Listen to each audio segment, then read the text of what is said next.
கல்லறை தோட்டத்திலிருந்து இன்றைய தென்றலின் வணக்கங்க.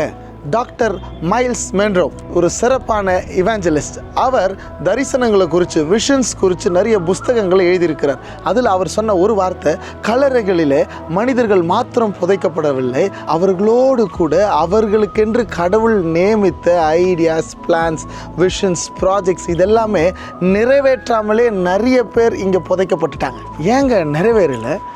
ஏன்னா அவர்களுடைய திட்டங்களை டெவலப் பண்ணி முயற்சி எடுத்து அதை செய்து முடிக்கிறதுக்கு தைரியம் இல்லை. உங்களுக்கும் நிறைய ஐடியாஸ், பிளான்ஸ், திட்டங்கள் கடவுள் நிச்சயம் கொடுத்துருப்பார். நீங்களும் அதை நிறைவேற்றி முடிக்காதபடி, கம்ஃபர்ட் ஜோன்லேயே இல்லாதபடி முயற்சிகளை எடுங்க. சகல பிரயாசத்துக்கும் பிரயோஜனம் உண்டுன்னு வசனம் சொல்லுதுங்க.